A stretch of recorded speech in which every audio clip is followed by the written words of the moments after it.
नमस्कार. Law CET 2021 यासाठी आज दिनांक 8 ऑगस्ट रोजी मी आणखी नवीन 25 प्रश्न घेऊन आलेलो आहे. लॉ CETच्या प्लेलिस्टमध्ये हा दुसरा व्हिडिओ आहे.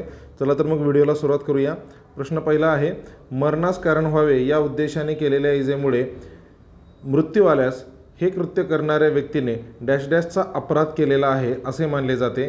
त्याचे पर्याय आहेत. पर्याय क्रमांक 1 खून केलेला आहे, अपराध केलेला आहे, सदोष मनुष्यवध किंवा विखंडना. तर असे 4 ऑप्शन आपल्यासमोर आहेत.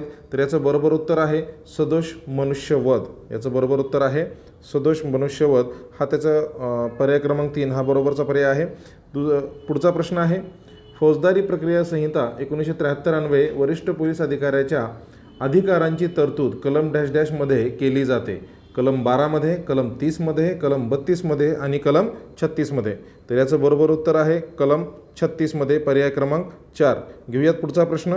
प्रश्न क्रमांक 3, भारतीय दंडविधान कलम भारतीय दंडविधान कलम 11 अंतर्गत नमूद केलेल्या व्यक्ती पर्सन या संज्ञेमध्ये खालीलपैकी कोणाचा अंतर्भाव होत नाही. याचा पर्याय क्रमांक 1 आहे तिरुपती येथील बालाजीची मूर्ती. पर्याय क्रमांक 2 आहे नोंदणी झालेली सोसायटी. पर्याय क्रमांक 3 आहे कंपनी कायदा 1956च्या अंतर्गत झालेली नोंदणी किंवा नोंदणी झालेली कंपनी. पर्याय क्रमांक 4 भागीदारी पेढी. तर याचा योग्य पर्याय आहे पर्याय क्रमांक 4 भागीदारी पेढी. प्रश्न क्रमांक 4 मी आपल्यासाठी आणलेला आहे, मुंबई पोलीस कायद्याप्रमाणे पोलीस अधिकारी या संज्ञेखाली कोणाचा समावेश होतो. तर याचं बरोबर उत्तर आहे याचे 4 पर्याय आपल्यासमोर आहेत. सीमा सुरक्षा दलाचा सदस्य. 2 नंबर आहे मुंबई पोलीस कायद्याखाली नेमणूक झालेला कोणताही पोलीस अधिकारी. पर्याय क्रमांक 3 आहे सीमा शुल्क म्हणजेच कस्टम अधिकारी. आणि पर्याय क्रमांक 4 यापैकी कोणीही नाही. तर याचं बरोबर उत्तर आहे पर्याय क्रमांक 2 मुंबई पोलीस कायद्याखाली नेमणूक झालेला कोणताही अधिकारी. तर हे त्याचं बरोबर उत्तर आहे. तर प्रश्न 5वा आहे, शांतता भंग करण्याच्या उद्देशाने करणाऱ्या इसमास कोणती शिक्षा दिली जाते. शांतता भंग करण्याच्या उद्देशाने केलेल्या अपराधास कोणती शिक्षा दिली जाते. तर 2 वर्षापर्यंत कैद आहे, 1 वर्षापर्यंत कैद आहे, 3 वर्षापर्यंत कैद आहे आणि पर्याय क्रमांक 4 आहे 4 वर्षापर्यंत कैद. तर साधारणतः याला 2 वर्षापर्यंत कैद दिली जाते. हा पर्याय क्रमांक पर्याय क्रमांक 1 हे त्याचं बरोबर उत्तर आहे. बाल कल्याण मंडळाला कलम डॅश डॅश अन्वये JMFCचे अधिकार असतात. बाल कल्याण मंडळाला साधारणतः कलम 2, 4, 6, 8 तर साधारणतः कलम 4 अन्वये JMFCचे अधिकार असतात. प्रश्न क्रमांक 7 आहे, अटक केलेल्या व्यक्तींची झडती घेण्याचे अधिकार पोलीस अधिकाऱ्यास फौजदारी प्रक्रिया संहितेच्या कलम डॅश डॅश अन्वये दिले गेलेले आहेत. कलम डॅश डॅश अन्वये दिले गेलेले आहेत. रिकामी जागा इथं आहे कलम डॅश डॅश अन्वये. तर याचं उत्तर आहे पर्याय आहेत पर्याय क्रमांक 53, पर्याय क्रमांक 51, पर्याय क्रमांक 77 व पर्याय क्रमांक 21. म्हणजेच पर्याय क्रमांक 1, 2, 3, 4 आपल्यासमोर आहेत. 53, 51, 77 आणि 21. तर याचं बरोबर उत्तर आहे पर्याय क्रमांक 51. प्रश्न क्रमांक 8 आहे, दुसऱ्या व्यक्तीच्या कायदेशीर अटकेस प्रतिकार करणाऱ्या व्यक्तीस भारतीय दंडविधीच्या कोणत्या कलमाखाली शिक्षा होऊ शकते. बघा, बऱ्याच वेळेला एखाद्या व्यक्तीला पोलीस अटक करायला आल्याच्या नंतर एखादी त्याची जवळची व्यक्ती त्याला त्या अटकेस विरोध करत असते. तर त्यावेळेस आपण त्या व्यक्तीवरही आपण गुन्हा दाखल करू शकतो. तर ते कलम कोणते आहे, 225, कलम 25, कलम 125 आणि कलम 75. तर याचं बरोबर उत्तर आहे पर्याय क्रमांक 1 कलम 225. प्रश्न क्रमांक 9 आहे, आत्महत्या प्रकरणात पोलिसांनी कोणत्या पद्धतीने तपास करावा याबाबत फौजदारी प्रक्रिया संहितेच्या कलम डॅश डॅश अन्वये तरतूद केलेली आहे. पर्याय आहेत कलम 174, 184, 136 आणि 430. तर याचं बरोबर उत्तर आहे पर्याय क्रमांक 1 कलम 174. जामीनपात्र अपराधात आरोपीला जामीन मिळवण्यासाठी किती अर्ज करता येतात. विचारलेलं आहे की किती वेळा तो अर्ज करू शकतो. तर एकाच वेळा, 5 वेळा, 2 वेळा किंवा कितीही वेळा. तर याचं उत्तर आहे पर्याय क्रमांक 4 तो कितीही वेळा अर्ज करू शकतो. प्रश्न क्रमांक 11 आहे, फौजदारी प्रक्रिया संहिता कलम 6 प्रमाणे कोर्ट या अर्थात खालीलपैकी कोणते कोर्ट येते. 1 ग्राहक मंच, नंबर 2 कामगार न्यायालय, नंबर 3 सेशन कोर्ट म्हणजे त्याला सत्र न्यायालय म्हणतो आपण. आणि पर्याय क्रमांक 4 वरील सर्व. तर याचं बरोबर उत्तर आहे, 1-2 मिनिट,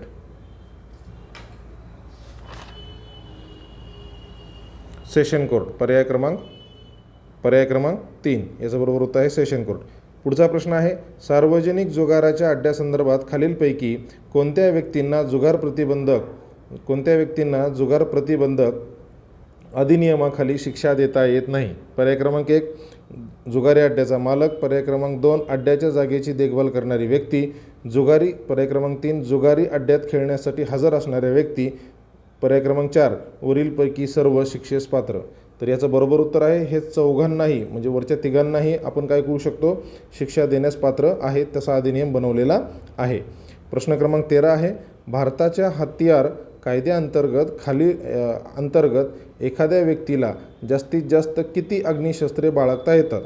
भारतामध्ये हत्यार कायदा पण आहे. तर त्या कायद्यासंदर्भामध्ये आपल्याला जे शस्त्रे बाळगण्याची मर्यादा आहे तर ती किती आहे? 2 आहे, 3 आहे, 5 आहे का मर्यादा नाही? तर साधारणतः आपण 3 हत्यार साधारणतः आपल्याजवळ अग्निशस्त्रे आपण बाळगू शकतो. प्रश्न क्रमांक 14 आहे, व्यक्तीच्या अटकेसंदर्भात माननीय सर्वोच्च न्यायालयाने DK बसू विरुद्ध पश्चिम बंगाल सरकार या केसमध्ये दिलेल्या मार्गदर्शक तत्वानुसार खालीलपैकी कोणते विधान असत्य आहे?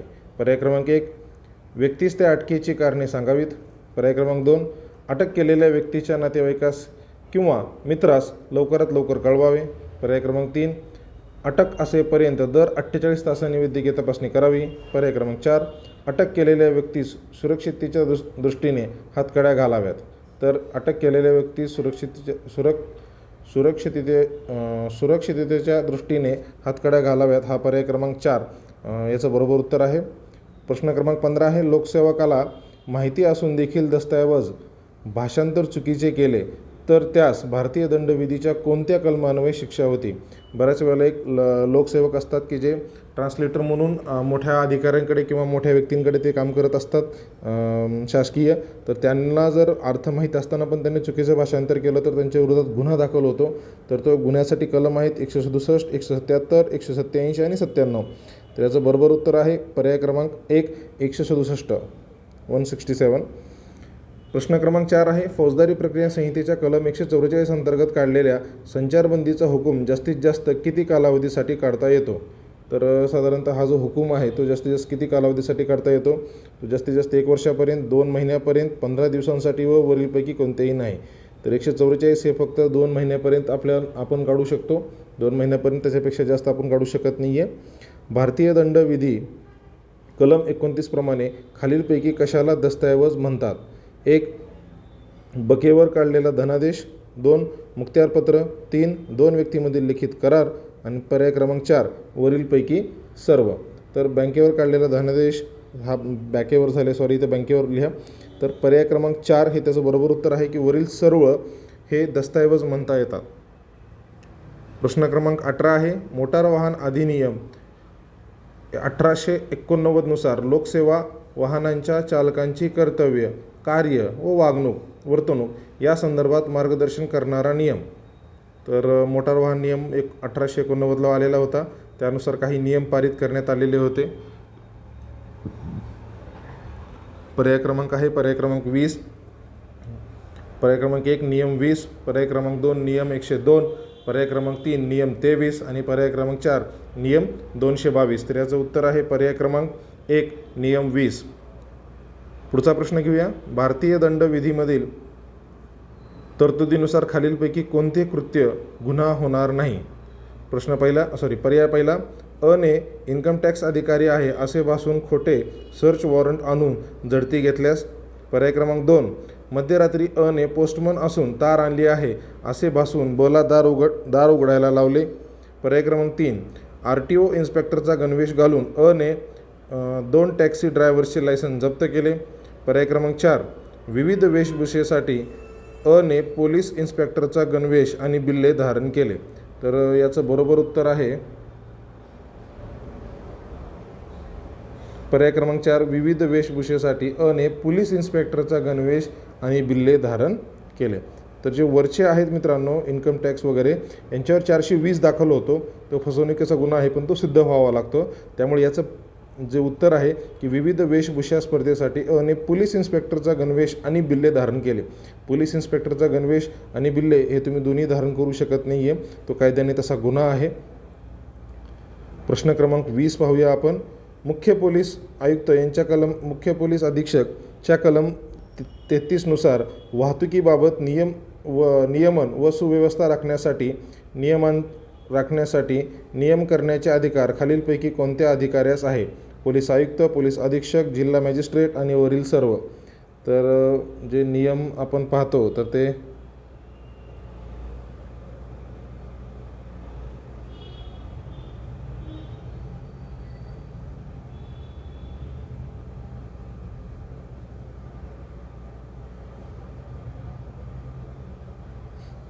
पर्याय क्रमांक 4 याचं बरोबर उत्तर आहे वरील सर्व.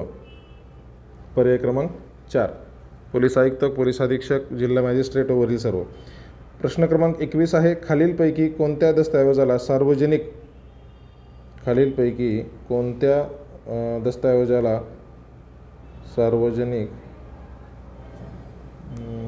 व्हिडिओ थांबूया जरा. खालीलपैकी कोणत्या दस्तऐवजाला सार्वजनिक दस्तऐवज म्हणता येणार नाही? तर खालीलपैकी कोणत्या सार्वजनिक दस्तऐवज म्हणता येणार नाही? प्रश्न अर्धवट आहे. प्रश्न पूर्ण केला आहे वाचून मी. पर्याय क्रमांक 1 राज्य सरकारने केलेले कायदे याला दस्तऐवज म्हणता येणार नाही का? हा प्रश्न इथे झालेला आहे. पर्याय क्रमांक 2 आहे नोंदणी अधिकाऱ्याकडे नोंदणी केलेले मृत्यूपत्र. पर्याय क्रमांक 3 मालक आणि नोकर यामधील लेखी करार. पर्याय क्रमांक 4 नागरिकांनी दाखल केलेले कर व विवरणपत्र. प्रश्न होता खालीलपैकी कोणत्या दस्तऐवजाला सार्वजनिक दस्तऐवज म्हणता येणार नाही? तर मालक आणि नोकर यामधील जो करार आहे तो आपण सार्वजनिक दस्तऐवज आपण त्याला म्हणू शकत नाही आहे. तर प्रश्न पुढचा आहे. भारतीय दंडविधीच्या कलम 75 नुसार भारतातील कोणतेही न्यायालय -- वर्ष किंवा त्याहून अधिक मुदतीच्या कारावासाची शिक्षा देऊ शकत नाही? तर पर्याय क्रमांक 3 आहे, पर्याय क्रमांक 2 आहे 5, पर्याय क्रमांक 3 आहे 7 आणि पर्याय क्रमांक 4 आहे 2. पर्याय क्रमांक 1 आहे 3, पुन्हा आहे 5, पुन्हा आहे 7, पुन्हा 2. याचं बरोबर उत्तर आहे पर्याय क्रमांक 1 3 वर्ष. पुढचा प्रश्न क्रमांक 23. खालीलपैकी कोणते कृत्य भारतीय दंडविधीच्या विधीप्रमाणे खुनाचे कृत्य होईल? अ ने स्वतःचे रक्षण करताना ब ला ठार केले. ब ने दिलेल्या चिथवणीमुळे उत्तेजित होऊन अ ने हेतुपूर्वक ब च्या मुलाला ठार मारले. अचानक उद्भवलेल्या मारामारीत रागाच्या भरात ब ला ठार मारले. भारतीय दंडविधीच्या अनुसार वरीलपैकी सर्व कृत्ये खुनाची आहेत. तर यामध्ये जो पर्याय क्रमांक 2 आहे तर हे उत्तर बरोबर आहे. ब ने दिलेल्या चिथवणीमुळे अ ने हेतुपूर्वक जर एखाद्याला मारले असेल तर तो गुन्हा होऊ शकतो. प्रश्न 24 आहे. भारतीय घटनेच्या कोणत्या तरतुदीखाली अस्पृश्यता प्रतिबंधित कायदा करण्यात आलेला आहे? अनुच्छेद 19, अनुच्छेद 17, अनुच्छेद 32 आणि राज्यघटनेत अशी तरतूद नाही. तर याचं उत्तर आहे अनुच्छेद 17. अनुच्छेद 17मध्ये भारतीय घटनेच्या तरतुदीखाली अस्पृश्यता भारतीय घटनेच्या कोणत्या तरतुदीखाली अस्पृश्यता प्रतिबंधित करण्यात आलेली आहे? तर ते अनुच्छेद 17 आहे. शेवटचा प्रश्न. भारतीय पुरावा कायदा 1872 हा जम्मू काश्मीर वगळता संपूर्ण भारतात लागू आहे. बी. कोर्ट मार्शल व इतर सर्व कोर्टाच्या न्यायिक प्रक्रियास लागू आहे. तर याचं पर्याय क्रमांक बघा. पर्याय क्रमांक 1 आहे ए हे विधान चुकीचे आहे. पर्याय क्रमांक 2 बी हे विधान चुकीचे आहे. पर्याय क्रमांक 3 ए व बी हे दोन्ही विधाने बरोबर आहेत. पर्याय क्रमांक 4 ए व बी दोन्ही विधाने चुकीचे आहेत. तर जो 72चा जो कायदा आहे 1872 तर त्याच्यामध्ये हा पर्याय क्रमांक 3 की वरील दोन्ही विधाने कसे आहेत? बरोबर आहेत. तर अशा पद्धतीने हा व्हिडिओ होता. हे 25 प्रश्न होते. पुढचा व्हिडिओ घेऊन आम्ही लवकरच येऊ. तोपर्यंत संपूर्ण मराठी या चॅनलला सबस्क्राईब करा व आपल्या मित्रांपर्यंत शेअर करा. धन्यवाद.